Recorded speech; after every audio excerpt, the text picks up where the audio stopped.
Good evening and welcome to the regular City Council meeting. Today is Tuesday, June 4th, 2024. Let it be known that all members of the council are present with the exception of Councilmember Alvarado, who is in DC with his wife on an 8th grade. It's the 8th grade DC trip. I'm getting my bearings right. So they're obviously having fun. Tonight, our Pledge of Allegiance will be led by Councilmember Olvera, and I'll lead us in the invocation. Please stand. Salute. Pledge. I pledge allegiance to the flag of the United States of America and to the republic for which it stands, one nation, under God, indivisible, with liberty and justice for all. Remain standing. Heavenly Father, we are just grateful to be here, to be in your presence, Father God, and just ask that your word, your wisdom will just guide us in every decision, every step that we take forward. Just help us to make the right decisions for the city to continue to promote and grow and flourish in this beautiful place, Father God. We thank you and love you. Amen. Amen.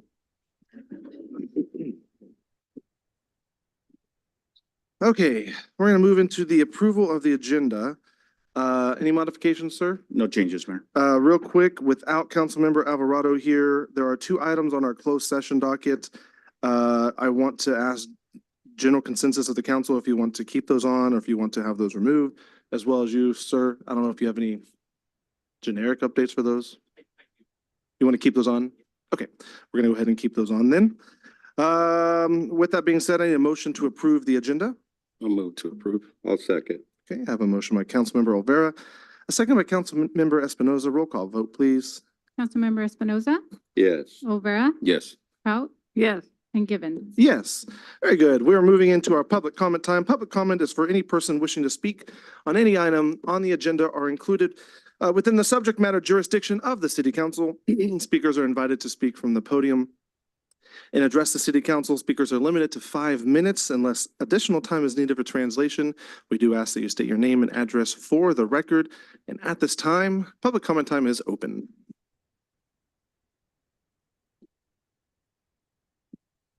Mayor, members of the council, my name is John Gwynn. I live at 340 Oleander here in town. I am also an employee of the Wonderful Company and work with the Wonderful Company on their industrial development. I'm here to talk about one of the items that's on your agenda tonight, which is the study that was done by RL Banks and Associates regarding the Shafter Rail use and market study. And looking at that study, it was obvious to me that there was no mention of the industrial park that's adjacent to this rail, that there were several recommendations made regarding transload and other uses for that track. So I would like to be assured, or at least ask the question, as to whether or not it's your intention to engage the industrial park, the Wonderful Industrial Park, for utilization of that rail, or if your intentions are not to do that. Sir, I don't know if you want to. Sorry, Mayor and Council, the study is part of the city's due diligence into the best and highest use of the rail yard. And so it's known that the Wonderful has expressed an interest. So the due diligence of the report is to look at the market and see if there are other alternative uses in addition to Wonderful. So should the city proceed with an RFP for an operator for the yard, obviously Wonderful would be welcome to submit a proposal. So this was an additional due diligence work for the city to look at alternative uses. Okay, thank you. Thank you, sir. Okay, any additional public comments for this evening?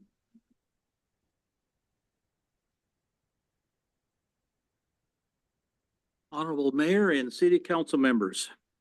My name is Stan Wilson. I'm one of the owners of the Shafter Wasco Publishing Company, publishers of the Shafter Press in the Wasco Tribune. My address is 17642 Poplar, Shafter, California. As you know, we had a proposed contract on the May 21st council agenda, and I was sorry that I was not here to speak to that proposal. On Thursday, the 16th of May, I consulted the Shafter City website and found the notice that the May 21st meeting had been canceled. I then visited the bulletin board outside the City Hall chambers here on May 20th and found the same notice. Neither notice indicated that the meeting had been rescheduled to May 22nd. Our editor, Mr. Stewart, ran across the same notice and was also not in attendance at the last meeting. And I know that you did get the message out because you had a lot of award recipients here that evening. I assumed that everything on the May 21st agenda had been rescheduled for June 4th. That, of course, was not the case. After learning that the meeting had been rescheduled and had occurred, I was able to watch the video that is posted on the city website of the May 22nd meeting. The position of city management and the council came through loud and clear that you were not interested in our proposal. We had hoped that this proposal would initiate some discussion of how we could help the city publish information on a regular basis. This proposal could have been mutually benefit both to the city and to the press. I would like to remind the council that when the Reed family closed the Shafter Press in December of 2017, it was city management and Mayor Prout who in early 2018 initiated discussion on how to save and continue the paper. Several of your community members stepped up to the plate to do just that. Under no circumstance were those who invested in the Shafter Press under the impression that it was to be a profitable investment. Instead, it was to be a philanthropic effort to preserve for the Shafter community a newspaper that would reflect what was going on in the Shafter community, not only regarding city government, but to further the sense of community with articles on the schools, the sports, the clubs, the businesses, and the people of Shafter. Even though COVID caused us to combine the Shafter Press with the Wasco Tribune, we believe that we have achieved our goal, doing the best we could with a very limited budget. There are about 1,400 papers picked up throughout the town each week. If one figures that there are 2 readers per paper, that is 2,800 readers, not counting the papers that are read and shared in the barbershops and in the restaurants. In addition, we are sending out 200 mail subscriptions, and there are an average of 1,000 hits on our website per week. Altogether, we estimate that we are reaching approximately 5,000 of your citizens each and every week. Many of these readers are not using social media to get their information. Our medium is not instantaneous, but for the most part, it doesn't have to be. We give advance notice of things to come and review things that have already happened, as well as presenting stories of local interest about people and businesses. In addition, as an adjudicated publication, we provide legal notices in the community that they really need to reach. There's seldom a week goes by that I do not get a comment, receive a comment regarding articles that people have read in the paper. Many people continue to express to me the appreciation that we have continued to keep the paper going even now after 6 years. However, the business community has not kept up with the use of the paper for local advertising. It was for this reason that we offered a contract with the city. It has become more and more difficult to support the continued operation of the paper with a limited revenue. And we had hopes that the city might be able to join in the effort to continue the paper. Thank you for listening to my comments.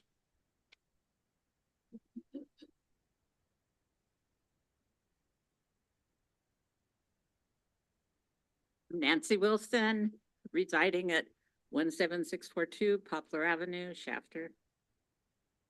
And I just want to say, after all of this, that it's with grief and sorrow that I'm speaking, and you might ask why.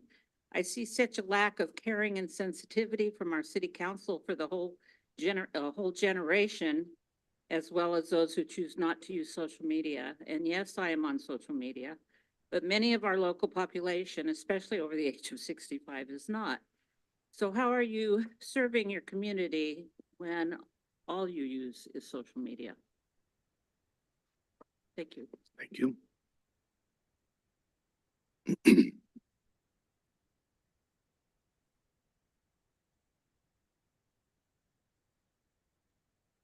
Good evening, Mayor and City Council. Buenas tardes a todos. My name is Claribel Gutierrez. I am one of the field representatives of the Assemblywoman, Dr. Jasmine Baines. I want to thank you for the letter of recommendation for our bill 2357, which is grow our own to build a medical facility right here in Kern County. And it's growing through the transition as smooth as expected, due that this bill is gonna essentially have a place where people could educate themselves in the medical field. And we want it right here in Kern County. So our Assemblywoman, Dr. Jasmine Baines, is a representative in our District 35th.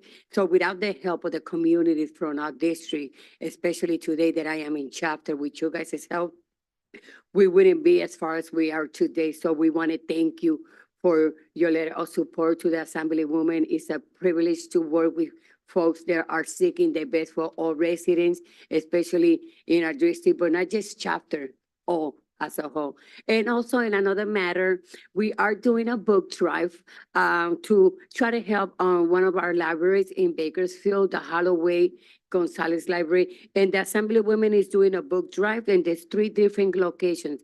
It started on June the 1st and it's gonna end July the 7th. The 3 locations that you could drop books or generally use new, whatever it fits you, because a lot of kids, you know, they're coming out in vacation right now. We want to give them something to look forward to so they could keep busy in a positive way by reading a book and transition themselves imaginary to go different places.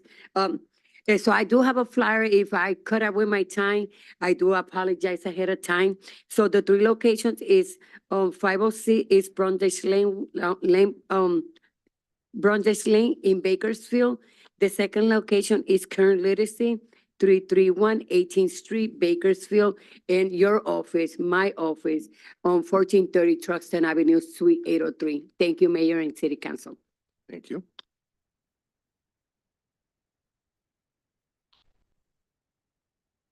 Clarabelle, I can never write as fast as you talk. Just wanna let you know. You have that flyer? Thank you. I appreciate that. Okay, any other public comment? Now is the time. Okay, hearing none, public comment time is closed. Let me pull this back up. And I will move into our council announcements and reports. Councilmember Espinosa, starting with you, sir. I'd just like to say Happy Mother's Day to all the mothers on the 12th. Recognize the Police Officers Memorial Day on the 15th. I attended the grand opening to the ribbon cutting for the Italian Balloon Bar on the 17th. Then we attended the Las Vegas ICSC convention. We flew out on Saturday and we started that on Sunday morning, and it went through Tuesday at noon, and we had a big appointment right at the end, so we were running to the Uber to get back to the airport to get back on the plane. So that was fun. That was a lot of information. That was my first time attending the ICSC convention, and it was a little bit of mind expansion. There's a lot of stuff going on. We were able to have a lot of meetings and discuss a lot of business that might be taking place in the city. So I'm excited about that, following up on that. My birthday was the 24th of May, and so I took that day off and enjoyed a 4-day weekend. And then I also enjoyed going up to the National Cemetery up on Bearmount Boulevard on Saturday. They had an event there. And then I was able to attend the event at the Shafter Cemetery on Monday, the 27th. And that's all I have. Thank you, sir. Mr. Rivera? Yeah, I just want to say congratulations to all the graduates of Shafter, whether it's high school, junior high, kindergarten, college, and just wish them good luck on their future endeavors. I also took a tour of the MCCF. Thank you, Gabriel, for Mr. Gonzalez for putting that together. We're exploring opportunities to see what we can do with that building and see what kind of services we can bring to the city with that. Also attended a couple of ad hoc committee meetings on our branding project, which is coming along well as well. So that's all I have to report. Thank you. Mayor Pro Tem, good to have you back in person. Yes, it's rather strange to be sitting up here because I wasn't sure I could get back into the loop after having knee replacement surgery, but every day is better. And after 7 weeks, I've been able to drive, and it's kind of strange. I even went to the grocery store and I'm going, oh, wow, this is pretty exciting. So I thank everybody, the staff and the employees and the council who has shown appreciation and support for me these last few weeks. I did have a chance to go to the Public Works Appreciation Dinner that was held on the 23rd. And it was exciting to be there and to be around our employees that we have out there. And a nice lunch was served and welcomed all of them and thanked them very much for all their services throughout the year. Also at the cemetery, which is usually an annual event that happens, had a good representation, and our police department was involved, our fire department was involved with ceremonies that took place, as well as our mayor and his daughter, who sang 2 of the songs for everyone's. To be clear, I didn't sing. No, She the sung. daughters. Oh, I just want to make sure that was, Yeah. yeah. Yes, oh, yeah. Yeah, that would have been. No, we don't want that. No, Grace really did a nice job, and I was proud of her, and I know that she was a little nervous, but she did very well. It's not her first time, so she's really coming along. And then Lieutenant Stevens was the master of ceremony, Did a and great job. yeah, and then Brother Hernandez from the Wasco Free Will Baptist Church gave the benediction. So it was really quite nice to be there, to be outside. But that was one of my last times to use the walker itself, and so I feel pretty proud. I've come a long ways, and I'm excited for it. Then also I attended the event for the Wasco's Police Department grand opening ceremony, and it was held on May the 30th, which was last week, and it was in the cafeteria at Wasco High School. I was excited to be there because I think it's most important that we continue to have a partnership with our local police department, as well as our fellows, that we can exchange back and forth, and we were recognized, as well as a notice that we were there, as well as continuing to be together and work with each other. They're very excited, and I think they feel already that the community is behind them and showing support. And yeah, they'll come a long ways already, just since the 18th, when they had their first day that they got to go out and patrol. So it's pretty exciting for them, but I think it's exciting for anyone in any community, because there's an overlap of crime and activities throughout. Clara Bell was there too, so she knows what I was saying. It just a good representation in local community and also elected people that really were very excited and proud to be there. Also, I wanted to announce that I received a call about a possibility of $5 million going into the roundabout at 7th Standard and 43. It's from Valadeo, who has put in the request. Very likely that will happen. I did talk with John, because Wonderful is putting in quite a huge amount too, and it's going to be important that we be part of that project in order to make it be successful, as well as help getting this grant of $5 million. So that'll be coming up here in the future. It's coming through a call from KernCog, and it's been out in the press, just happened last week. So it should happen, and we should be able to see that come to fruition before or about the same time that maybe we get our other one at 43 and Los Angeles, whatever you want to call it, at the end of Beach Street. And our staff has been working on the right of way. Caltrans has already done the design work on it, and it should be pretty exciting. Necessary for both of them, because it is going to affect our transportation. So I was pleased to be able to announce those items, and happy to be back. Thank you. And welcome back again. Thanks. Very good to have you back. Again, congratulations to the graduates, quite a bit of them this year. Congratulations to our boys baseball team. There were a handful of us who were actually there, burning up in the sun while you were enjoying the AC at Wasco, but that's okay. We That's got all right. close. Gilbert was there. Yeah, so Gus was there. Came after. Yeah. 4-2. We got so close. Man, we got so close. We should have won that one. Anyway, it's good to see a lot happening in Shafter, and I think that's the takeaway of it is there's never a dull moment, to say the least. Mm. Mr. Wilson, I'm gonna speak to you for a second. Maybe I should, maybe I shouldn't, but I'm a talker, so I just can't get away from it. I'm a nostalgic fella. I've grown up at the original press, grew up there for 24 years because I'm not old, so I'm gonna leave it at that. For quite some time. Growing up there, going to the fast trip, getting a little honey bun and Dr. Pepper because it's the thing you do when you're a kid, and looking through the papers and going that route. I don't believe that anyone in council is not community driven. So I don't want to discredit anyone up here for believing that. Now, I can't speak for everybody, but I can speak for what I know. I believe the quite opposite of that. I do believe that as a council body and as a community that we can support one another and figure out a way to continue to see it flourish. That I do believe in. And I believe we can find creative means and methods for a community to rise up and support something such as this, as well as Wasco. And I venture to say if we talk to our companions in the Wasco side, they would agree to the same mantra. So are there ways and possibilities? I believe so. I do believe so, but I do believe it's going to require community to come together. The one thing I do know about Shafter versus any community around us is there's a sense of pride like no one else has. And I do believe that they would be willing to come alongside and support. We just got to get that word out. And so I think there's a good opportunity to do that. So I don't want to discredit the idea of supportive community. We are absolutely supporting it. It's a different situation on our end on why we can or cannot financially support that.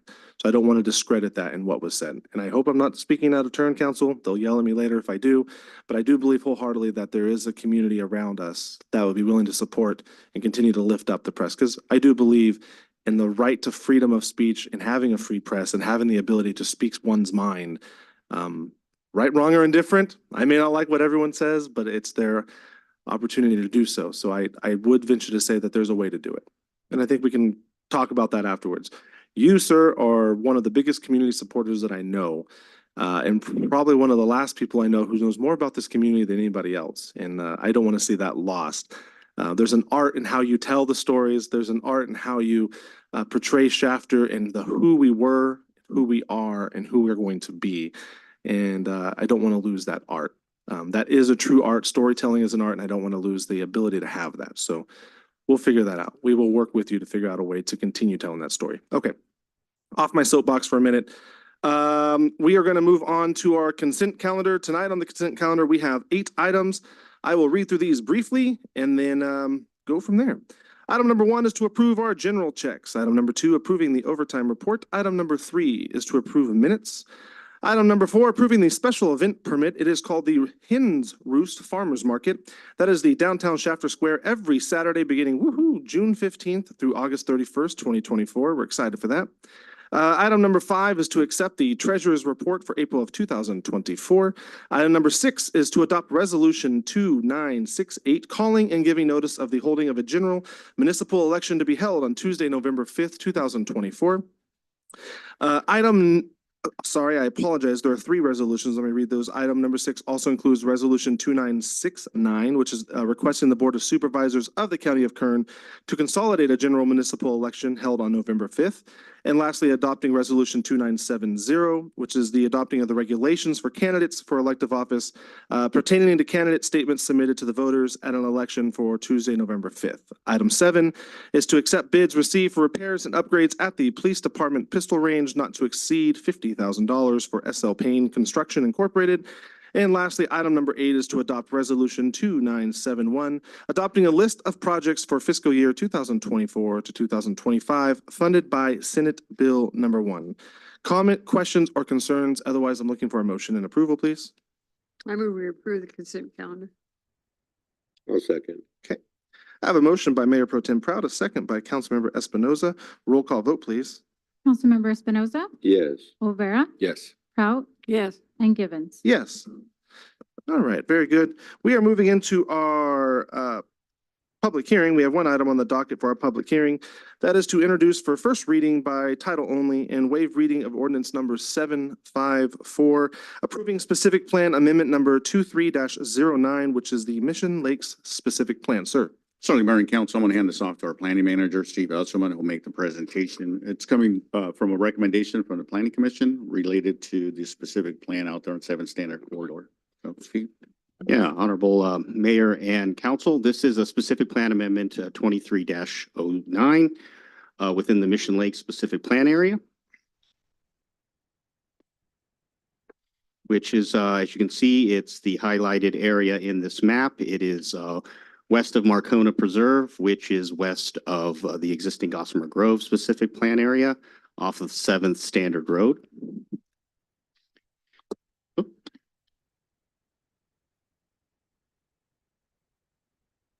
For some reason, I apologize. My description got a little bit backwards there, but we'll start with this.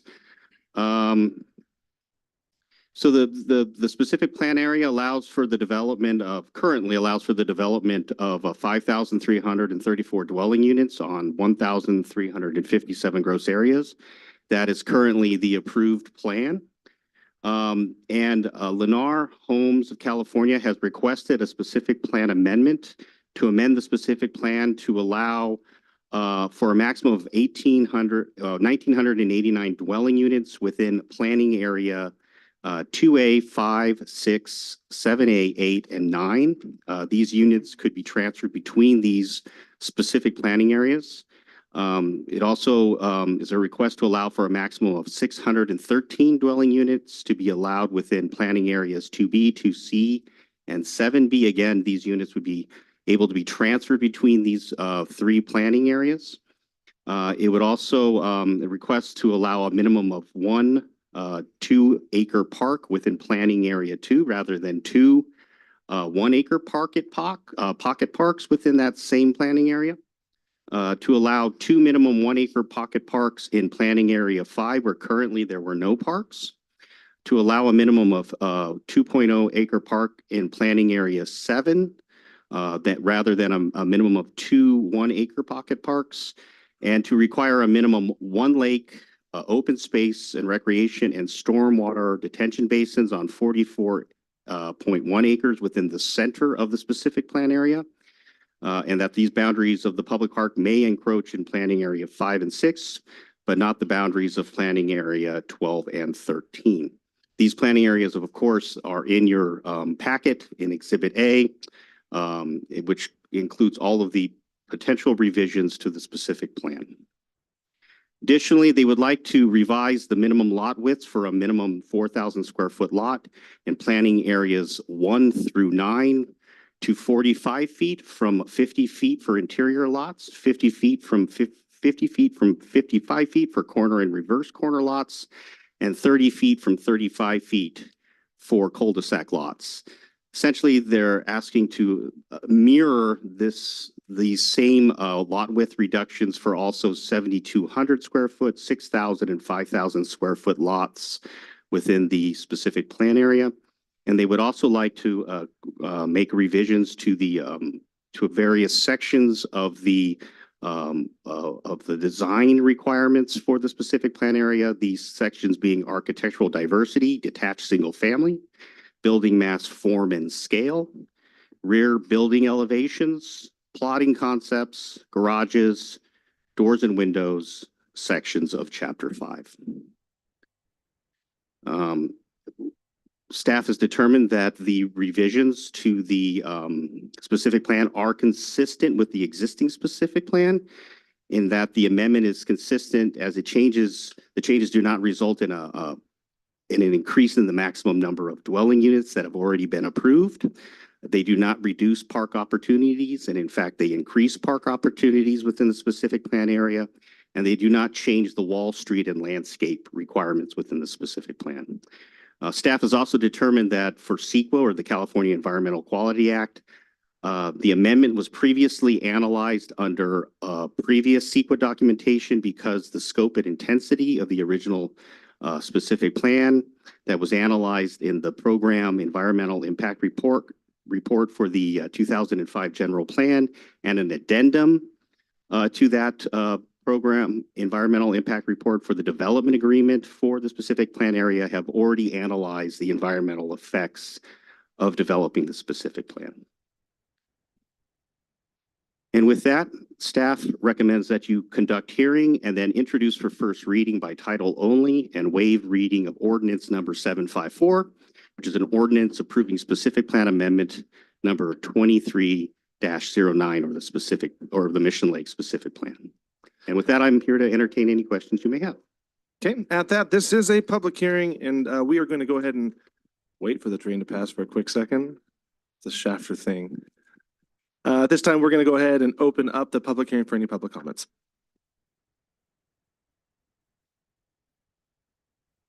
Sir. Good evening, Your Honor, and rest of the council. My name is James Osborne. I actually live in 7th Standard, 9116 Scenic Woods Lane. Been there almost 5 years now. Just had a quick question. So with the request that they are asking, are they minimizing the amount of house? The number of dwelling units or the No. number of homes? No, the actual space of the house. They're not reducing the square footage of the homes, they're reducing the lot size. They're reducing the width of the lot size so that they have less frontage. Yeah, because one of the concerns that we have as residents over there is if you go to some of the newer houses that have been built and you step out the backyard, you can literally touch the next house next to you. And so as Lennar continues to build on these houses, we're losing yard. And we're noticing that Lennar is starting to, some of our houses that have been there for quite some time, they're starting to fall apart. And so we're concerned that Lennar is cutting corners. Foundations are cracking. I know specifically in my house, the way the air conditioning units are put in it can't cool off my whole house. And it's the way that they built it all out. We have people where their driveways are caving in. And so I just want to put it on the council's radar that, make sure that we're holding Lennar accountable for their work and not cutting corners. And when we as residents have issues, they go, well, not our problem. Talk to the contractors when they're the ones who have to approve the bids. Thank you. Thank you. Any other public comments? You're not seeing none? Okay. Public comment time is closed. Council, any questions or comments? If not, I will say I have a couple. That's actually not the first time I've heard that. As far as our jurisdiction goes, I don't quite know what we would have as far as that, right? I know there's residents out there who have had conversations with NAR or whoever the builders are, but it's probably not the first time I've heard that in the last 10 days. Fair? I don't know what to say. I do building for a living, so I don't quite know what to say with that one. However, I would make a request because looking through the zoning, I especially with what we're dealing with on the ED side and going through ICSC, I would make a request if we can at least hold off on this and leave this open until the 18th of June. From a commercial aspect and how that's being built, it is being built very quickly. There's a lot of housing that's happening. I feel like we are missing out on some of the commercial pieces that are coming through there. And I would like to have a deeper dive into that realm. What are their plans for it? Where's it going with it? I just feel like this is getting thrown out there fairly quickly. Yes, we've seen this before, but I would like to just kind of pump the brakes for a second, at least have that conversation. So is there a way we can continue this till the 18th? You certainly can. You've closed the public hearing, so you'd have to reopen the public hearing and Okay, do the public fair. hearing, unless you wanted to conduct a renoticing process, in which case it's not going to matter. But for the most part, we try to save the money on the noticing. I don't think anybody has left the room, so you can reopen the public hearing Okay. and then continue it to a date certain. Okay. So I will reopen. Here we go. Reopening public hearing now, making a request. Is everyone okay doing that to continue on to the 18th? Yes. You okay with that, sir? Yes. Okay. Yes, sir. Well, I can't close anymore. It's open, so you're free to talk. Also, just on the commercial aspect, as we know, Gossamer Grove has been promised, a school and certain things, and we want to know that those things are going to happen because they're building these homes rather quickly, and yet those things 7 years in still haven't happened. If it helps you to know, we want to know too. That's one of the reasons that I wanted to pump the brakes for a second and have a deeper dive into what's happening, because this is going to be built quickly. We know that, and it's a great product from what they're showing. It's different. It's a little different than what Gossamer Grove is, as far as Mission Lakes is concerned. But I would agree with you. We want to understand a little bit deeper as well. What does the phasing look like? When is this stuff actually happening? Who's going to be running that aspect? So I can't disagree with you. And can we keep in the loop as residents on what's going on with that? We'll be back on the 18th. But yeah, we're gonna keep having that conversation for sure, for sure. Okay, any motion to have it continued? Okay, so I do need to have a motion to continue this to the 18th, please. I'll move that. Okay, A second. I have a motion by Mayor Pro Tem Proud, a second by Councilmember Olvera. Can I have a roll call on that, please? Councilmember Espinoza, Yes. Olvera, Yes. Prout, Yes. and Givens. Yes, thank you very much for that. Okay, we are done with our public hearings for the evening. We will move into our management reports. Tonight, we have 6 items on the docket for our management report. Item number 1 is the presentation of the draft Shafter Rail Use Market Research Study and Alternative Use Inquiries.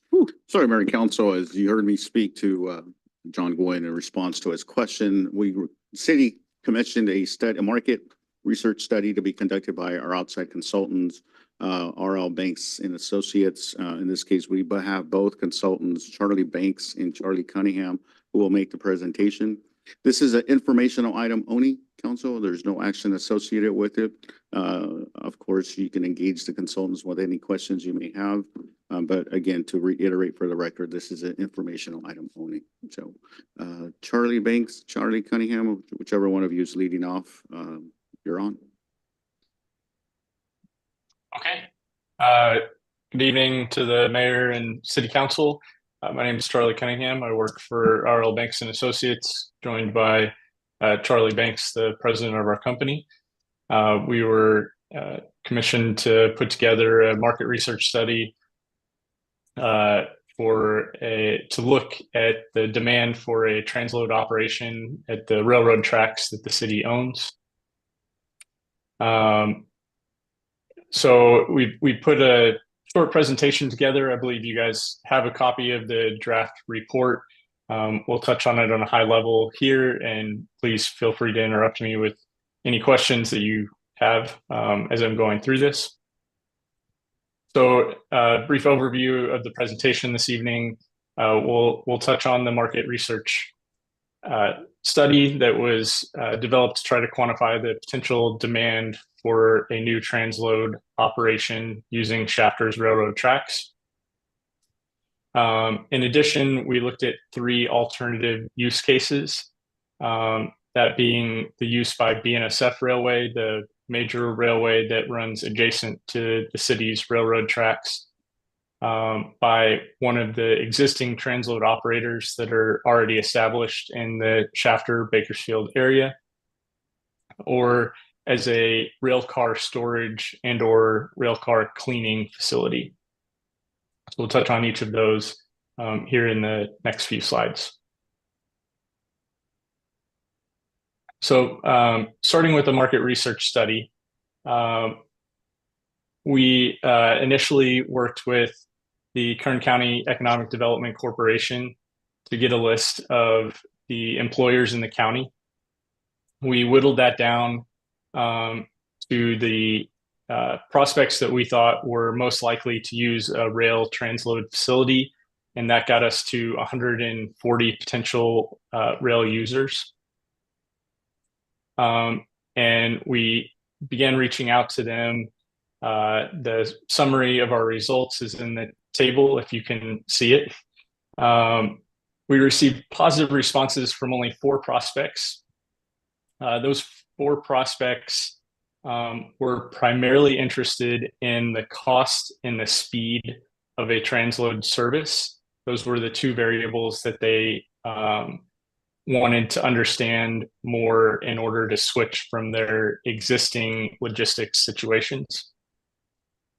Of the remainder of the companies that we reached out to, a little less than half, we spoke with somebody that was in the logistics or transportation department.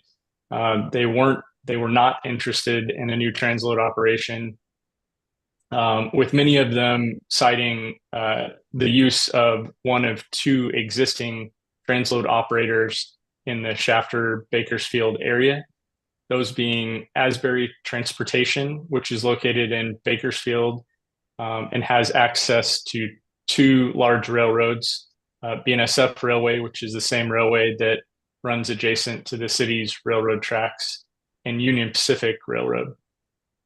The second transload operator is Bakersfield QDC. They're located relatively close to the city of Shafter's railroad tracks and have access only to BNSF. And then a little over half of the companies we reached out to, we were unable to get a hold of anybody to speak with. We made multiple calls, different times of day, different days of the week, left voicemails, and unfortunately did not hear back from any of them. Any questions on the market research study? Council? Oh. No. Okay. So moving to the alternative use cases that I touched on briefly at the beginning. The first would be BNSF Railway. Again, that's the large railway that runs adjacent, their main line runs adjacent to the city of Shafter's railroad tracks. We reached out to them to see if they had any interest in using Shafter's facilities as they exist today. Specifically, we reached out to the local superintendent who's based in Bakersfield, California. He was interested in utilizing the tracks. They need additional storage space. He said they might also be able to use it as a passing siding. So trains moving up and down the state of California could pass each other utilizing these tracks. He spoke with the general manager who's in charge of BNSF operations for the entire state of California. And the general manager was also interested. And they gave us a contact at BNSF's headquarters located in Fort Worth, Texas. We reached out to them, but we were unable to connect with them prior to this meeting. But suffice it to say that there was interest in BNSF using the tracks. The second alternative use would be one of the existing transload operators. So I spoke a minute ago about Asbury Transportation and Bakersfield QDC. We thought perhaps one of those two might be interested in using the facility as a satellite location, a backup location, something along those lines. So we reached out to both companies. Asbury Transportation said that they were not interested in using the facility, but Bakersfield QDC did express interest. They were unable to estimate how often or how much they would use the facility, but they wanted to continue talks and expressed interest in continuing to learn about the facility. And then the last alternative use case that we explored was a rail car storage or cleaning facility. We spoke with a rail car storage broker to try to understand the market for those services in the state of California. And they said that California is lacking in both car storage and car cleaning facilities. And they thought they would be able to easily market these tracks as a car storage or car cleaning facility. The one caveat they had was that typically the large railroads, in this case BNSF Railway, would likely not bring the cars in and out of the facility in a way that they need to in order to facilitate this type of business. So an operator would be needed in order to develop this type of business.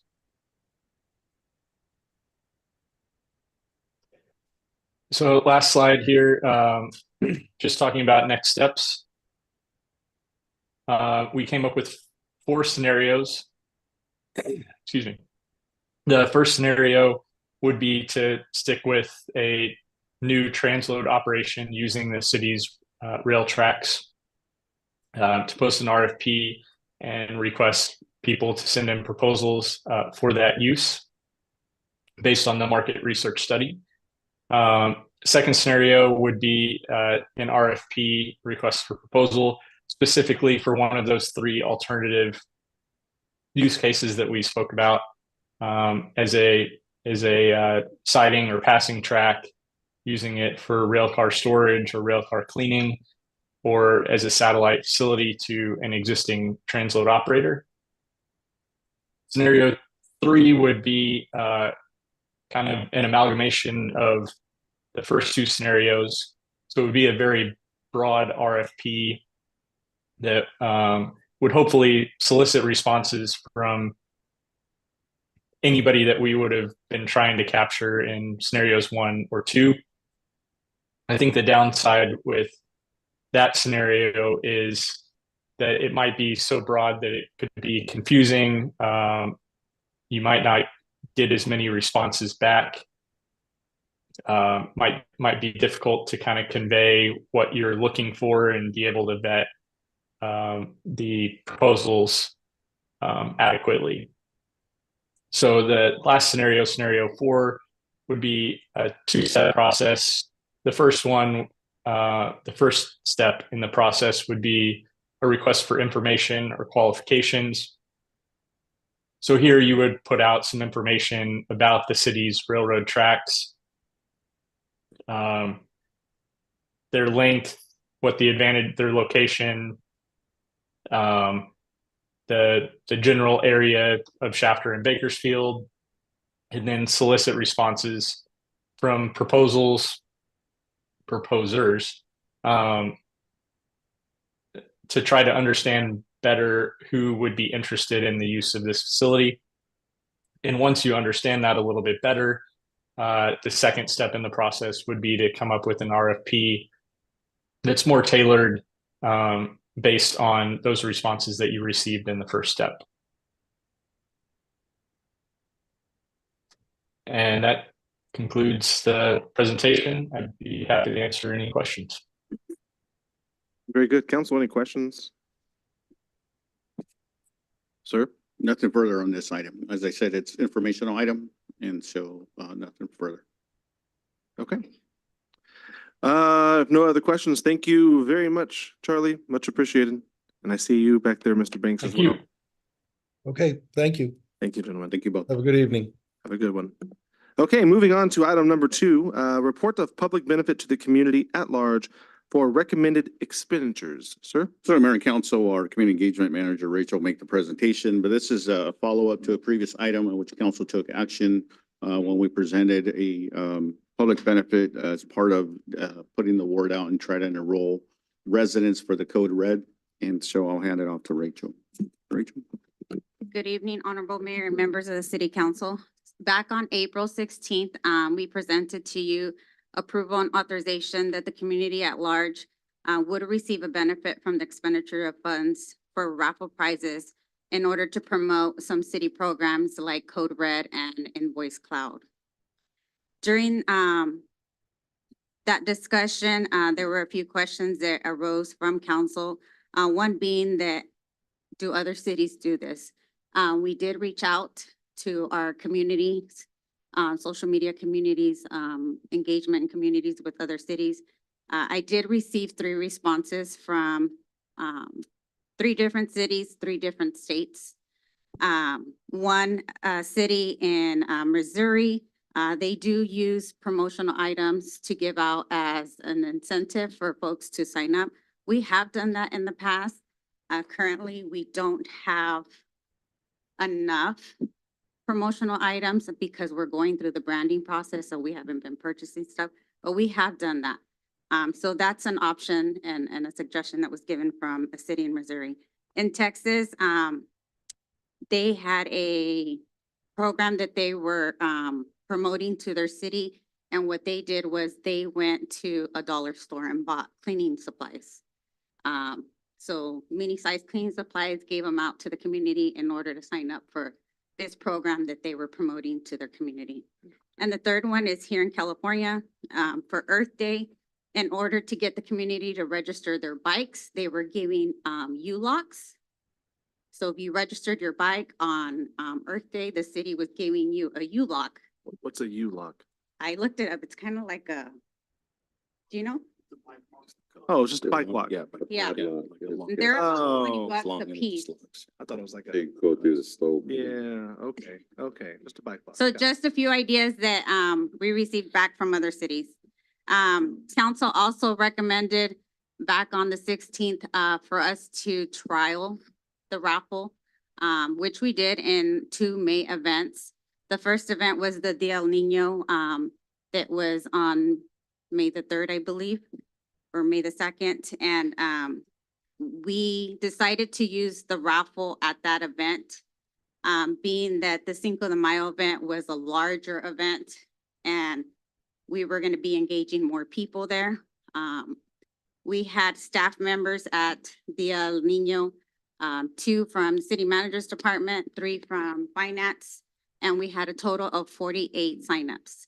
I can tell you that in the span of 3 hours that we were there, we were busy talking to folks. We never had a break.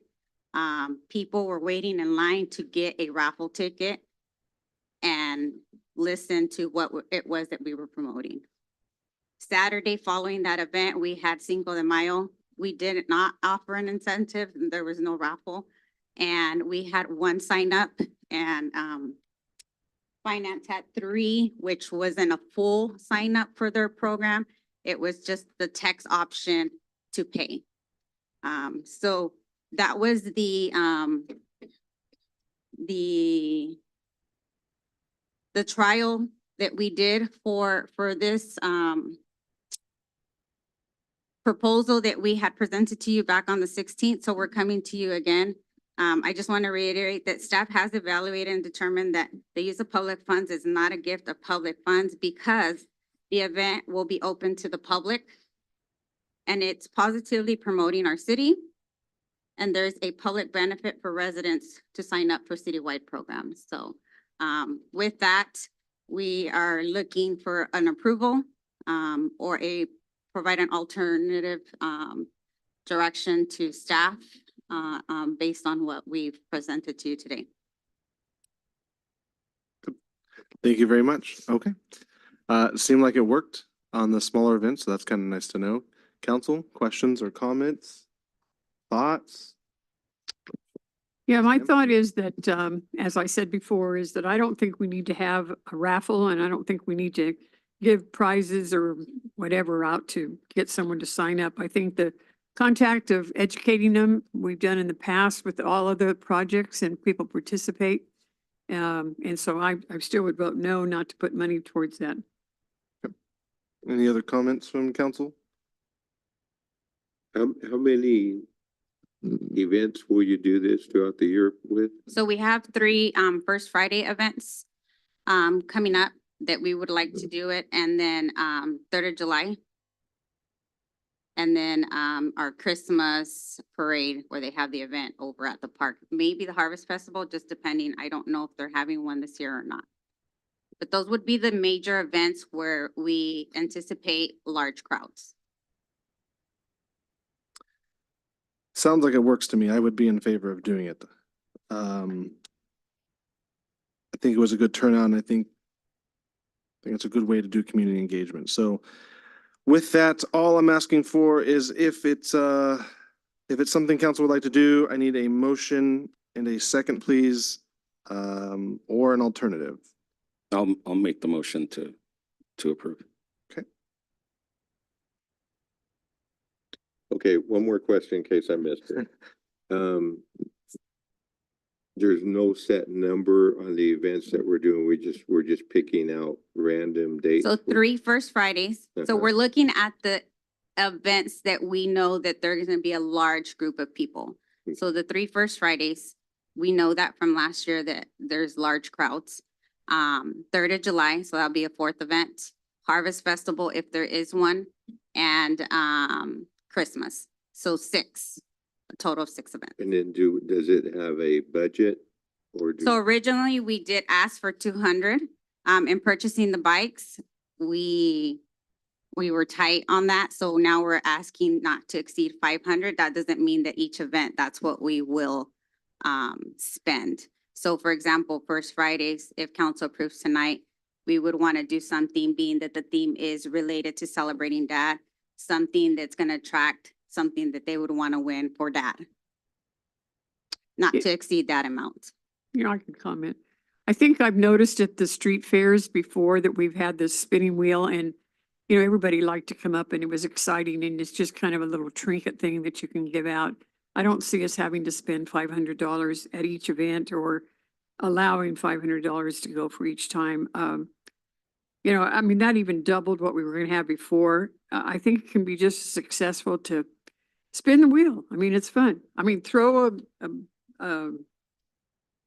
a cornhole. I mean, that's even a very popular thing. Just something that gets you to stop so that you can talk to them and do it. I don't think it's necessary to have to reward somebody when you want to tell them something. So that's how I feel about it. Any other questions, sir? excuse me if I don't understand. I understand the events you want to do it at, but does this this issue, does it have a limit that once you get to that limit? There'll eventually be a limit. Are you talking about signups or? No, I'm talking about Financial the limit amount of for money all- that we're spending at these events. All projects put together. Yeah, You can certainly address that tonight and suggest a limit, yes. Where we would divide it equally into 6 events. We can even do one event, we do a raffle, one event we do Spin the wheel. spin the wheel. But keep in mind with spinning the wheel, we still gotta buy product and swag for them to win when they spin the wheel. So But the product doesn't have to be that much value either. I mean, those trinkets that they give out when you do spin the wheel, PD's always done that too. And we've done them with our city booth. And people do come up. I mean, you don't have to have a big raffle prize. It can be something small that's just kind of a token that they get to participate. That's the fun part of it. correct. And so there is items small, but they do cost Right. and Randy can attest to that. They are costly items. So with not knowing of Harvest Festival, I guess we can let's just assume 5 events. It's 500 event, $2,500 would be the limit. And that's for a year, right? Is that am I mathing correctly? Yeah. As my daughter would say? Correct. Okay. I don't know if that helps answer the question or not. Okay. You can suggest I- another amount. It's open where whatever council is comfortable. The direction you guys want us to go. At the time, I do have a motion on the table for the 500 per event. We're going to cap at 5 events.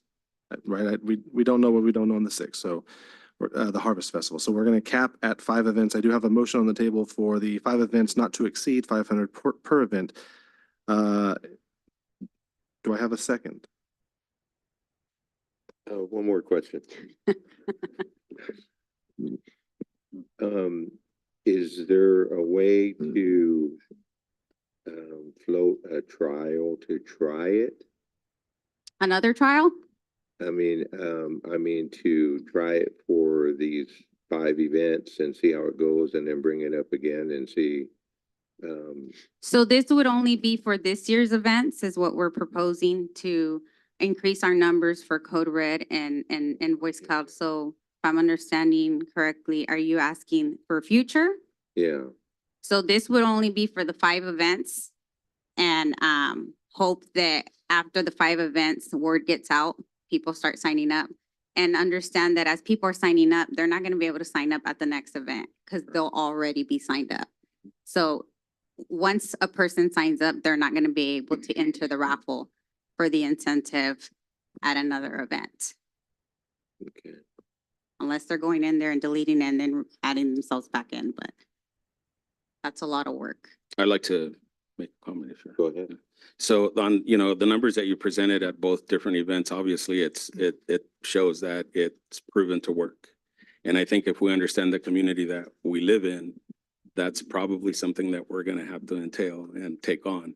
And I don't think that whether it's $2,500 or $3,000, it's gonna be a bad way to invest in to get the community to buy into these programs that are gonna be beneficial to them. I understand what Mayor Pro Tem is saying, but the community that we live in, that's what it's gonna take for them to come in and buy that trust in them so that they understand that it's something good for them. That's all I have to say. All right, any other comments or questions or concerns? Very good. We continue to say I do have a motion on the table with Councilmember Olvera. Do I have a second from you, sir? Thinking about second it. All right. Have a motion by Councilmember Olvera, second by Councilmember Espinoza. Roll call vote, please. Councilmember Espinoza, Yes. Olvera, Yes. Prout, No. Givens. Yes, Thank you, council. thank you. If I can write. Okay, item number 3 on the docket is the approval of agreement with the County of Kern securing funding from the state of California under Assembly Bill 33 of 2023 fentanyl misuse in overdose prevention task force introduced by Assembly Member Baines. There she is. In the amount of $700,000. Sir? Sir, Mayor and Council, this is a opportunity that was presented to us through Assemblywoman Baines' office for fentanyl task force to address in the community and also for educational outreach. Our chief of police, working with the command staff, put together a proposal to submit to the county. The city share is approximately $700,000, and I'll defer now to our acting chief, Mulligan, who will present in this contract terms as well as proposed scope of work for how we would utilize those funds. Randy? Yes, Honorable Mayor, members of City Council. Randy Milligan, your acting chief of police. Like the city manager said, this is a great funding opportunity. Assembly Member Jasmine Baines recently secured $11 million under Assembly Bill 33 of 2023 to fight fentanyl through enhanced public education and enforcement. The police department was invited to provide a project proposal for the use of $700,000.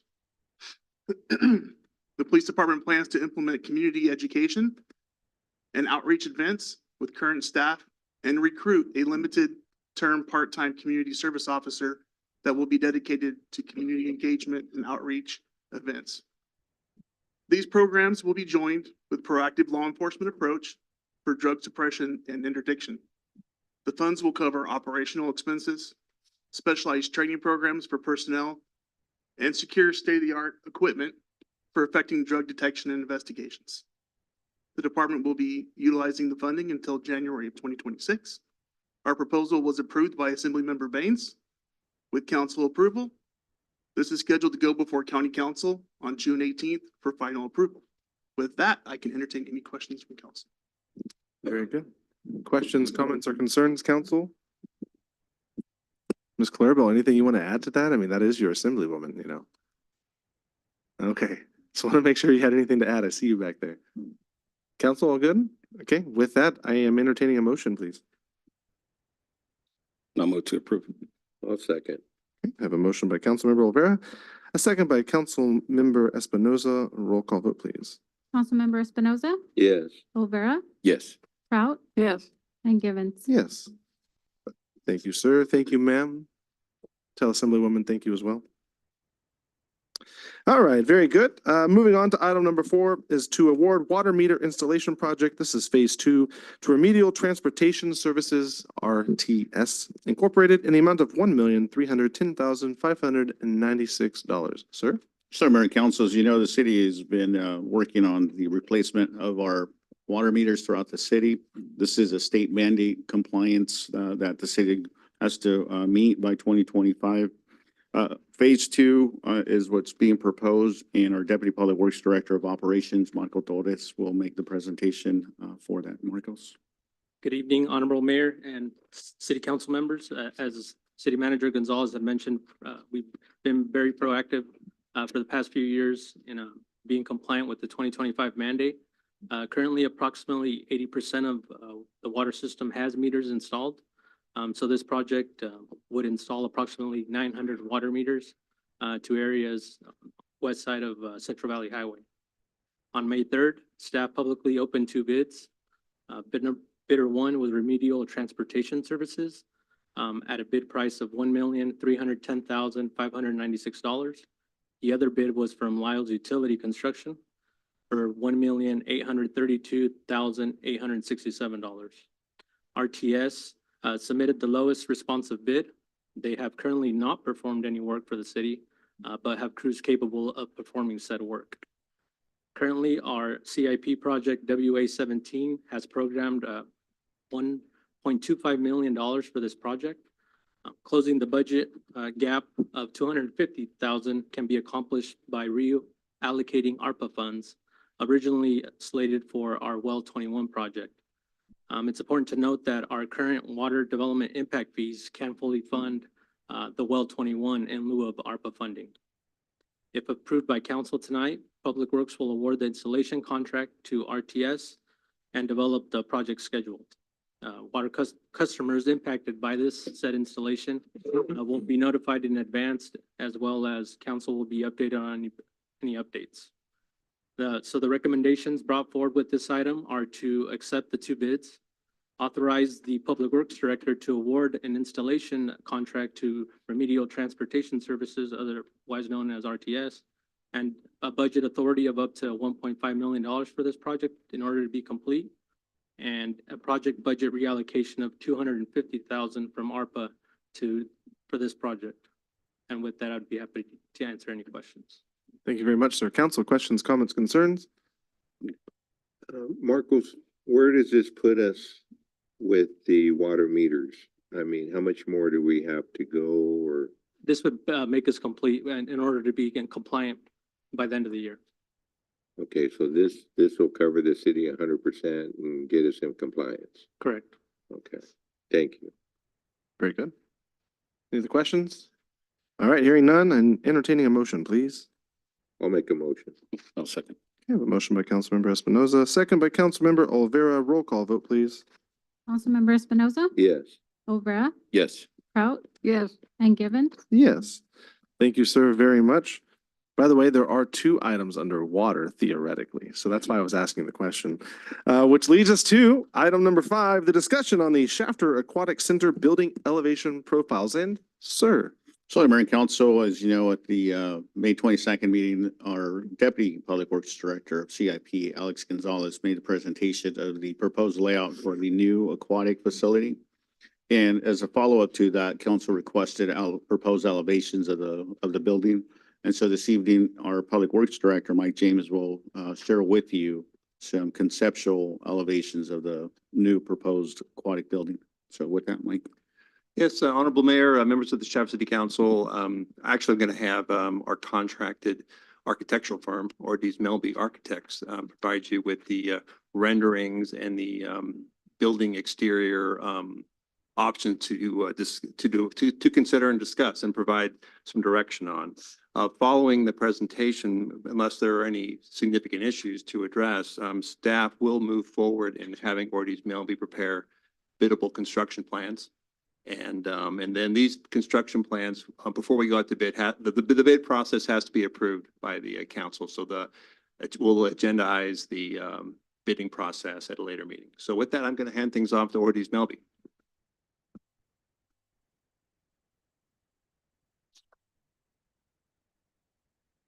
Good evening, Mayor and council members. My name is Jeannie Bertolucci. I'm with Ortiz Melby Architects.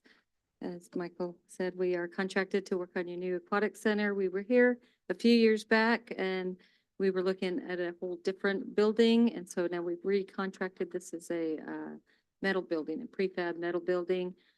So we've got some plans. I think you're going to pull those up. I'm here with my team. Larry Aeronaut is our project architect and Arminder Sand is doing the drawings. I'm the principal architect at Ortiz Melby. And Larry will walk you through our documents. And then we have a 3D fly-through, a couple options to show you. We're hoping we get some insight on which one you like.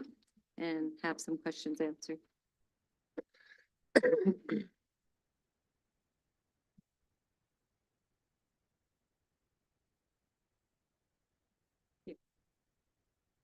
Meeting, I'm going to talk about the aquatic center facility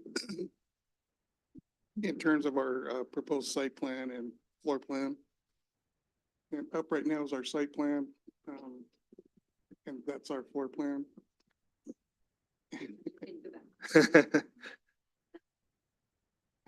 Anyway, to the north is where our existing parking is. And the gray rectangle is the proposed building. And then you see the two pools that are adjacent to the existing building or the proposed building. And so our proposed building in gray is basically just rectangular for a number of reasons. One of the reasons is that we want to go with a modular approach to the building, and the rectangle is the most simplest shape, which is probably going to be the least expensive. So it's basically 25 feet by 125 feet, 25 feet wide, 25 feet long, and it's divided up into 10, 12-foot 5 or 12-foot 6-inch bays. So it can be transported out to the site. You see what we've done to the site is upgraded the accessible parking up front. So it's in front of the building instead of off to the west where it is now. As you approach the building, in the center we have our stairs into the main entrance, along with a accessible ramp.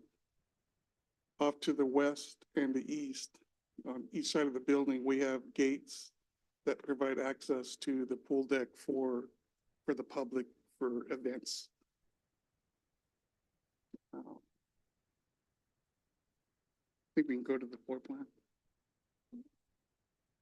Oh, so in the middle there, we have basically our entry lobby. And as you enter the building, we have a reception counter that's part of the bag room. And on each side of the lobby, you have girls or women restroom lockers and I guess girls and boys, I guess. Showers, lockers, dressing area. In the lobby itself, we provide 2 unisex restrooms for adult use, public use. In those restrooms, we provide a baby changing station. Off to the west is our concession room area, which has its own restroom, large storage, and janitor room. To the east, we have a HVAC mechanical yard for the air conditioning unit. We want to the next one. Just give you an idea of the elevations of the building. The top one is our front elevation. The 2 shorter elevations to give you an idea of the profile of the roof that we are proposing. And then the lower elevation is our rear elevation.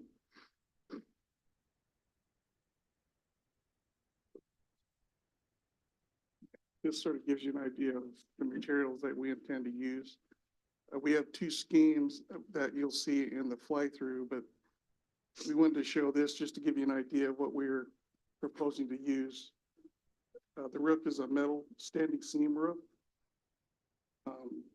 And then we have stone veneer underneath the windows. And the rest of the material is cement plaster.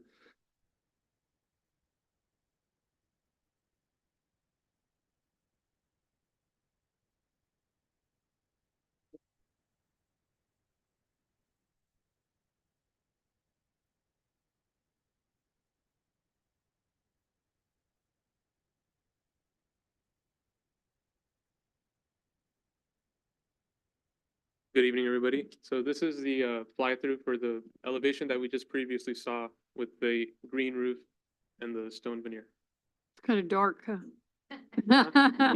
Sorry. I know. We got a saw a glimpse. So this is coming from the street, walking up to the building, and what you'll notice is the staircase that we previously mentioned. There's about a 30-inch grade difference between the parking lot and the building pad. So for that reason, we need to include some stairs. And for that, we also need an accessible path to travel. So the accessible ramp on the right side is meant for wheelchair use and handicapped individuals. The green railing matches the green roof. Like we previously mentioned, it's going to be a metal standing seam roof. And this is panning more towards the middle school. This is the mechanical yard on the left-hand side right here. We'll have privacy panels to hide all the equipment. This is looking at the pool, from the pool side, looking at the building from the back side. The concession stand is on your left-hand side, and then the bag room has an operable window in the middle right there for belongings. We also have an accessible drinking fountain on the back side of the building.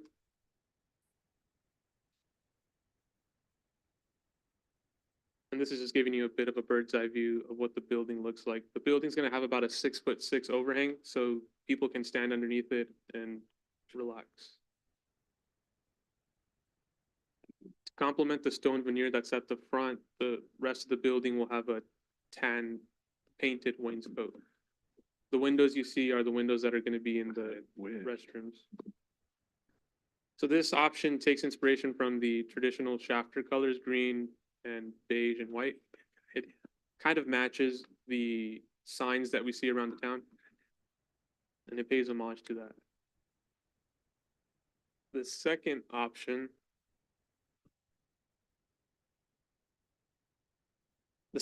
has the same building form, but uses different materials to give us a different elevation.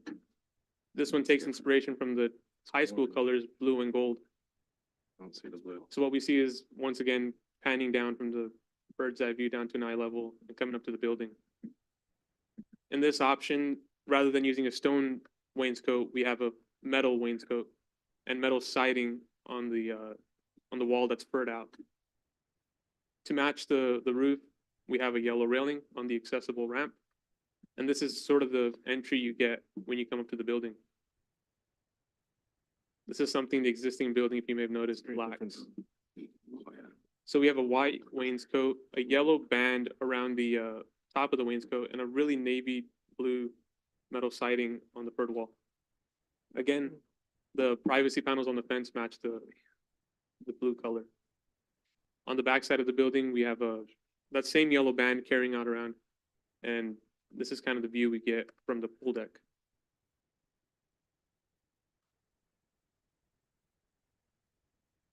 And the waves are inviting too.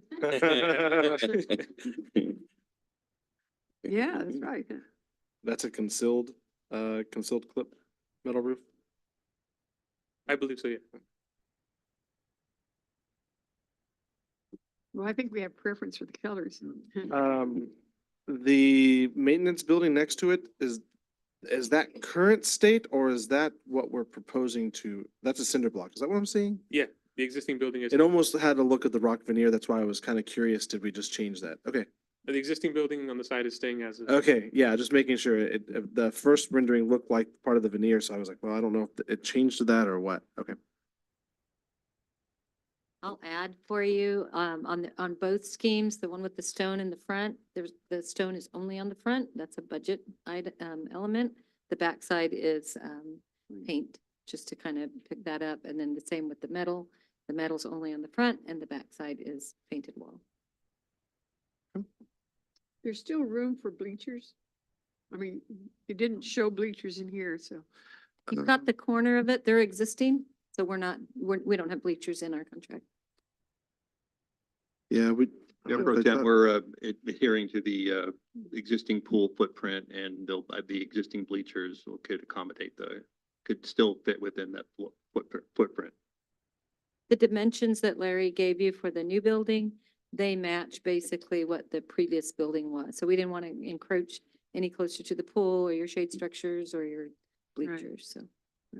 Good. I have a question. I know on the metal roof, I know that our the Richland School District have started to use those.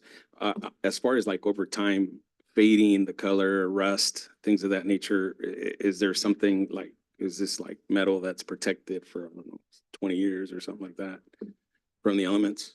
They're Kynar paint, so they're intended to be for roofs. They're gonna be exposed, so they're intended to last, just the way they're baked into the metal. I don't know if there's a color that, because the green is darker, will that tend to fade Yeah. after 10 years? But we'd be happy to get that information and see if there's maybe the yellow one is a better option just because maybe it won't fade as much. I'm not sure, but we can find out. I know reds tend to look pink after a while, Okay, thank you. No reds. That's it. No reds. No reds. Yeah, I'm gonna be the guy to ask the really dumb question, and I don't even want to look at Rachel when I ask this question. Would this be something we want to look at the color palette they're presenting with branding? Don't get mad that I asked. Okay, matches that more? The gold. Yeah, I know. Listen, I didn't want to say it, but I'm very proud of what you did there. Yes, yes. Our branding company is Orange and Black, and we told them, you're probably going to get released from this contract really quickly. We don't do Orange and Black here, but Blue and Gold works. Blue and Gold works. I was just curious because they have she's been working on like a color palette for the branding, and it's not approved yet. It hasn't even went to the council, so I just didn't know how bad that would hold it up on the design aspects of it. And I'm not trying to hold things up, but it would be nice if that's something that's new and it kind of matches through the whole process. But okay, At this point, the colors are less important than the materials. nice. If we knew you liked the stone, then we can do the stone and then decide on the color of the roof as we develop the documents. The color can also be determined after it's bid. Good. But Okay. really, we're kind of looking for the design and The layout. materials. Yeah. Any questions we'll start there. Any questions on layout, council? No. Everyone happy? Happy to see this moving? Yes, very good job. All right. Very good job. Okay. For Are clarification, we Mayor and looking Council, for a, option 1 or 2, the stone, you want, we can ask him to pull it back up. Can you pull the On picture fly back back. up again, please? The first one. The funny thing is, in our agenda report, we only see the stone. No. Yeah. So the second one was like, surprise, I'm here. so this is scheme A with the stone and shown with the green. So it's just stone on the columns, stone at the bottom half front of the building. Vanessa, are you able to put them side by side? Thanks, just trying. It's plain. I mean, I like that metal It's good. look, but It's the stone to me, it just, Yeah. there's a difference between like the stone gives just a really nice, I don't want to say rustic feel, but it has more of that feature to it where the metal siding is a little bit more modern. Depends on preference, really. I have a quick, Go for it. quick question on the metal, and because we're gonna have like traffic walking by kids and that, will it dent easy, like if they're throwing something, like a scooter falls on it or a skateboard hits it? Is this like resistant metal where it's not gonna maybe scratch it, or is it gonna aluminum where you're gonna see a dent? It You can know, dent. yeah. That's always a concern when you run that metal down to the ground, Yeah, and not have it up. Will kids be leaning against it, putting their feet on it? kick it. That's always a concern. The flip question would be, which one's more washable? In all seriousness. I would say they're both Porous, pretty probably. washable. The You're talking about metal, Graffiti. oh, On the stone, there is a spray that you can, a coating that you can spray over the stone itself, and it releases the paint a little easier. But it's a sacrificial thing, so you'd have to keep applying it. Right. Every incident that you have. seems like the stone would be less inviting to graffiti. The metal would be corrugated, so it's not a flat surface. It's got some Weight. texture, yeah. So, Which helps in rigidity. And there'll be backing behind it, so. Right. Somebody leaning it against it isn't gonna dent it, but if they're purposely wanting to dent it, they'll be able to do that. We don't do that in Shafter. We don't want you Are to. you needing an answer tonight? No, we can, you guys can follow up with an answer. Can we and- follow up instead? Because, yeah, please. The second option was, unless council sitting here says, no, we already know what we want, but I don't want to misspeak here, but I didn't know the second option existed. In our packet, we only have option one. So the section, that's kind of different look. I don't want to, listen, in the beginning, I didn't like it, but it's kind of growing on me. Yeah, the So blue it, looks really dark in that rendering. In does. the entry, you can see that it's blue, but the sides, but it would be a dark blue and it's metal. So we're limited on the blue colors that we can pick because they come that way. You don't paint the metal. right. So, but it's a dark blue. I just like the way it stands out, so I'm intrigued by it. If council, we okay to do that? We can come back to this. Yeah, That's fine. okay, please, thank you. Great. Thank you, guys. Thank you. That's all we have. Now I gotta get back to the front of this. So just for follow-up, Mayor and Council, we'll send you I think we have the videos. We can forward that to you and then bring back, you want to bring back the 18th or you want more time on that? No, that's fine. 18th is fine. The 18th is. Okay, thank you. Okay. Very good. Thank you guys for doing that. Kind of nice to see this coming to fruition. Item number 6. Bye, you guys. Thank you. Item number 6 is the presentation of proposed operating budget for fiscal year 2024 to 2025. Sir. Sorry, Mayor and Council. First of all, we are pleased to present to you a proposed fiscal year 24-25 operating budget and CIP program for the next 5 years on the CIP. It is a balanced budget per council direction. 2, it is consistent with the strategic initiatives of the city council that you have adopted. And 3, more importantly, it maintains the exceptional services that we provide to the community. One enhancement that you're going to see in the budget and you've already approved is additional officers to be hired by our police department with the impending opening of the new Gossamer Grove substation that we anticipate will be opening Q1 or no later than Q2 of 2025. So in anticipation of staffing the new substation, you approved 6 positions for that along with the equipment necessary for that. With the exception of the officers, no additional personnel is being added to the budget at this time. And so I'm going to have Roger Sanchez, our finance director, and our budget analyst, Jackie De La Torres, to present the budget. We have a very high-level presentation for you. The slides you're going to see, you may recognize them. It's slides we've presented to you in the past, but it's very high level. And then, of course, if you have any questions, we'll be happy to entertain those. So with that, Roger, Jackie. Good evening, Mr. Mayor, council members. We're grateful for the opportunity to present the proposed budget. Previous to this meeting, we had 3 prior workshops, including the CAP. This is the 4th meeting related to the upcoming 24-25 proposed budget. We'll start with the focus on the citywide operating expenses. We'll give a brief overview on the changes related to the expenses, and we'll dive into the general fund. As you can see, we have the labor cost, historical, and the original budget for the 23-24, and the proposed for the upcoming year. As you can see, there's an increase of over $3.3 million, and I'll provide an explanation for that on the labor cost. The next one is materials and operations.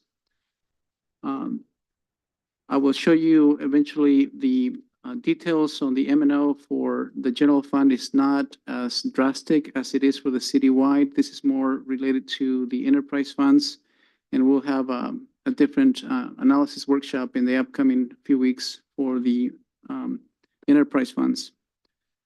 We also have the utilities cost, internal charges, and the total cost, as you can see, for the proposed operating expenses citywide, $41.3 million. We'll dive a little deeper into the labor cost. This is the actual labor cost historical, and what you see on the 23-24 is the year-to-date The year is not over yet. We still have a month. So that should increase a little bit more. Next to it now, you can see the budgets from the previous year, so you can compare budget to actuals on the labor cost. Again, the 17.4 compared to the 20.7, there's a reason for those, and this attempts to provide an explanation as to why the changes on the labor cost. So going from the prior year or current year, 23-24 at 17.4 million budget, and the labor cost increase of 3.3, going to a proposed 20.7. As previously discussed by the city manager, we do have upcoming new officers. They were authorized during the mid-year, but also for the upcoming year. We also had equity adjustments for the SPOA. We had COLA adjustments, and we had other various activities that make up that variance for the increase. All of those previously approved and also in accordance with the strategic plan as authorized by the city council.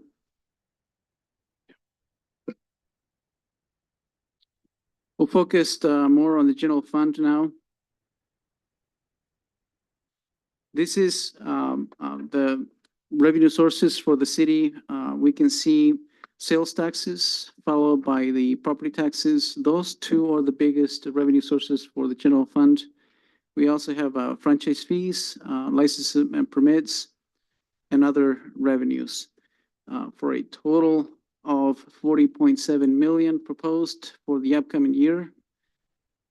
This and the chart seems like a small changes throughout the years. However, if you really look into it, for example, the sales taxes in the 21 year at 22.4 million. Now we're looking into 27.8 million. That's a significant increase. Also on the property taxes in the 21 year at $5.2 million compared to the upcoming estimated 8 million. That's a significant increase. So that's really good news for the city. So the general fund operating expenses by department, this is the projected for the current year that you see here, and then the proposed in the yellow. So pretty close to the current year's, as previously mentioned, we do maintain the current operations. On the police side, there is some increases on labor costs and slightly also within the public works for 2 service crew members as well. This information excludes any agreements and capital expenditures. This is just to give you an overview by department on the top 5 departments. This other chart provides on the blue line the operating revenues, excluding grants and transfers, and then the operating expenses. What this shows is that it is clear that the operating revenues do cover the operating expenses, and any excess will go into the reserves, or it can be used for capital equipment or CAP or whatever the council desires to spend the money on, or possibly investments on property as well. So that's the excess that will go, the difference between the, the revenue to the expenses. Again, good news, very healthy within the city. This table summarizes the previous information. It does provide slightly more details. You can see the revenues on the top section. And again, you can compare the revenues from the previous years to now, significant increases. We can look at the labor cost. That's where one of the significant increases has, but the M&O is not that, it doesn't have a huge departure. Now that we look only at the general fund, we do have the utilities, internal charges, agreements, and the total general fund expenditures. On the bottom, we see the net increase per year. I also, on the right side, provided a companion annual growth rate. This is a 5-year growth rate. As you can see, for the revenues at 6.6%, very healthy. At the same time, on the utilities, you can see it's exceeding 24% growth on utilities. That's mainly the electric cost. But the revenues is keeping up with expenditures. So that's the good news. Now, going from the revenues and expenses, what does it mean for the general fund? We can see here, this is the fund balance for the general fund. And this is, if you look at the year 22-23, this is the actual fund balance. It is split in two sections. Well, the total for that is 63.1. This is audited financial information. And it is split by the unassigned versus assigned balance, again, for a total of 63.1. We estimate by the time we close the year that we'll end up with 67.9 million. And those are the estimates between the unassigned and assigned. Then if we continue, we project that by the end of the next fiscal year, we would end up with 70.8 million. However, we do have some CAP projects which would lower, there's a commitment of more than $7 million, and I'll provide that information here in a minute. And that's on the right side, I provide the PD substation of 3 million commitment with a community park of 1.9 million, and the aquatic center, which you previously saw, of 2.6 million. And you can see the CFP estimate of 7.2 million, which would leave the fund balance estimated for next year at $63.3 million.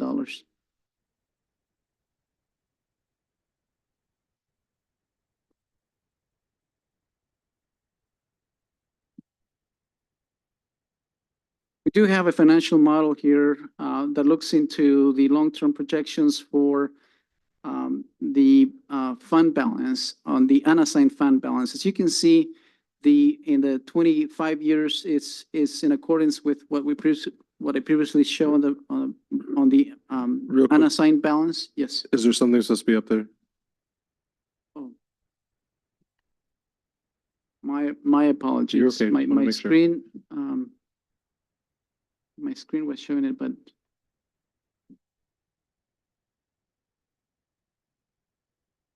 Thank you. all right, there we go. So as I was saying, this is the estimated unassigned fund balance that I had previously shown. This is a long-term projections over 10 years period.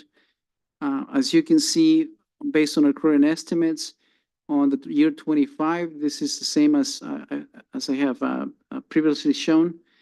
Also, we can show here that the police annex CAP has a 3 million commitment, and then the aquatic 2.6, and the 1.9 for the community park. We also have to think about the operations for the police substation along with the aquatic center operations. Obviously we need to fine tune us in the future. We will have better estimates in the future as to how much it will cost to operate the aquatic center and those things. But so far, we're putting $1 million into that. And this tool, of course, will provide information. Let's say if we want to provide insight as to, for instance, the COLA at 1%, this would provide estimates. Or if you wanted to change to 5%, it would also provide you with estimates. So this tool will help us with the labor negotiations, along with planning for investments, projects, and that we can see that we're in compliance on the fund balance as well. So with that, if you have any questions, I'll be happy to answer. I do. On the assigned fund balance, that's taken into consideration what you're allocating right now on the, like you said, the 1 million for the aquatic center, the police annex, 3 million. Yes. That's all considered. That's considering all that right now. That's correct. Thank you. Council, any other questions or comments? Okay, hearing none. Very good presentation, sir. By the way, the book was put together very well. Council, I don't know if you had a chance to read through it all, but very nicely put together. With that, So Mayor and Council, this was the presentation of the proposed budget. So on June 18th, we'll bring to you the final budget for adoption. Just for the record, our city charter requires us to make public the budget book, which we did last Friday. So we're in compliance with our city charter to make the document public. And then we'll have an adopted budget by June 30th as required by state constitution. So it is, again, a balanced budget, and we'll bring back to you for adoption at our next meeting, June 18th. With that, nothing further. very nice to see. The model, by the way, is fantastic tool. Yeah, very- Love very that, nice. love that. With that, that is informational for the evening on item number 6. And we are done with our management reports. City manager comments and reports. Mayor and Council, just one item to see, I just need a thumbs up or down. If there's council consideration for us to bring back for the June 18th meeting, consideration to go dark the first meeting of July, which is the July 2nd meeting. Historically, we've typically gone dark one meeting during the summer. It has been that first meeting that falls around the 4th of July holiday. Typically, most people are on vacation, whatever the case may be. So any consideration to bring back an item on the 18th to cancel go dark, the July 2nd council meeting. I'm seeing no heads saying no, so go ahead and bring it back for the 18th for consideration, sir. Thank you. Okay, thank you. With that, nothing further. We did send you an email with some reminders of upcoming events. So please take a look at that. And if you can make those events, we'll see you in attendance. Otherwise, nothing further. Nothing for you, department director? And nothing for the department director. Okay, very good. Tonight, we are going to go into closed session. We'll recess first. I have 4 items on the docket. Item number 1 is the conference with legal counsel for an existing litigation for case IDs 757-063, 284-450, and 201-27075. Item number 2 is conference with legal counsel for an anticipated litigation. It's just one potential case. And item number 3 is the public employee appointment for title city manager. Lastly, but not least, conference with labor negotiators for unrepresented employee title city manager candidate. Again, 4 items for closed session. I need a motion and a second to move into recess, please. One motion. No second. Okay, I have a motion by Councilmember Espinoza, a second by Councilmember Olvera. All those in favor with aye? Aye. Same sign opposed. Hearing none. Moving into recess at 7:42 PM.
We are back from closed session, looking to our city attorney to lead us out, please. Thank you, Mayor. Earlier tonight, City Council recessed in closed session. All members were present except for Councilmember Alvarado, who has an excused absence.